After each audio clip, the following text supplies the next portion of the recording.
injustice, or the threat to democracies around the world. Get your daily dose of enlightening articles at MSNBC Daily. Written perspectives by people you know and trust, like Mehdi Hassan, Ayman Mohideen, and Ali Velshi, along with a growing list of experts offering their insights.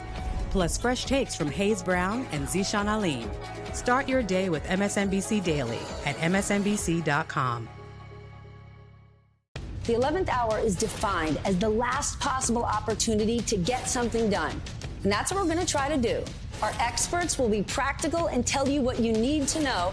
And we're going to be asking the very same questions that you're screaming at your television. We'll be driven by the facts, not hyperbole, not ideology. There's a lot of confusing information out there right now. Some people call it news, but it's not. And we're going to sit here every night and tell you the truth.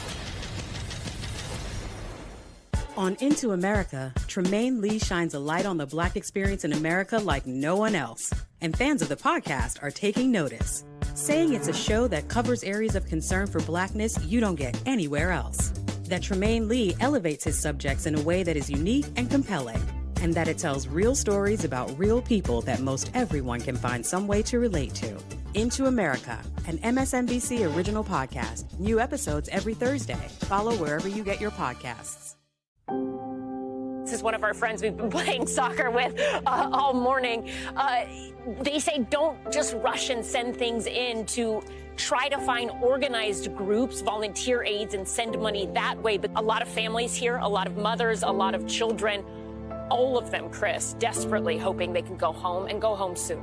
Chris? Amid that desperation, it is joyful to see a child who is smiling and at least having a little fun. When you need answers first thing in the morning, when you need to go deep inside Washington and hear from someone who's been there. Perhaps the greatest threat to American democracy right now is misinformation that's being spread around. You need your Morning Joe.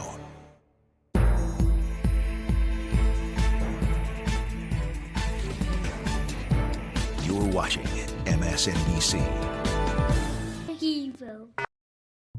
What kind of preparation are you doing? Talking to the voters, talking to you. You told me I got to prepare, so I'm preparing. I'm this country boy, I'm not that smart. And he's that preacher, he's a smart man, wear these nice suits. So he's going to show up and embarrass me at the debate October the 14th. And I'm just waiting, I'll show up and I'm going to do my best.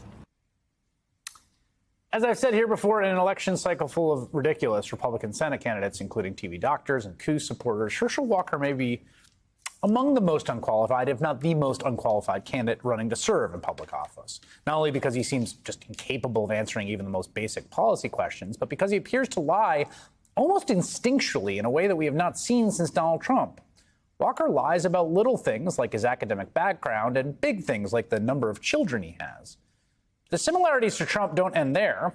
Yesterday, we brought you a story about a grift the ex-president pulled with his foundation, where he raised millions of dollars for veterans charities. And then when he figured folks were no longer paying attention, he neglected to actually give away all the money he pledged.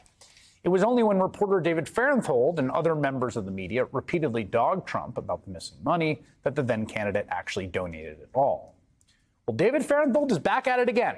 In a new report from the New York Times, Fahrenthold uncovered a pledge made by Herschel Walker's business to donate profits to charities. A pledge still available on an archived version of its website from 2017. Quote, Walker's company respects its roots and is dedicated to helping others who are less fortunate. That is why 15% of its profits are given to various charitable organizations serving people in need, including the National Multiple Sclerosis Society, the Special Olympics, PE for Life programs, the Boy Scouts of America, and others. Well, I think you probably know where this is going. As Fahrenthold reports, sure seems like Walker didn't make good on that promise. Quote, when the New York Times contacted those four charities, one declined to comment. The other three said they had no record or recollection of any gifts from the company in the last decade. When asked about the missing money, a Walker campaign spokesman said, quote, Herschel Walker has given millions of dollars to charities, but refused to elaborate further. Now, we have no way of knowing if that's true or not. Walker's campaign could easily clear the whole thing up by releasing any evidence. But even if Walker has made charitable contributions in the past, that doesn't change the fact that, like Trump before him, Walker, through his company, tried to do the same thing, apparently. Tried to earn some goodwill by pledging charitable donations that, well, simply never materialized.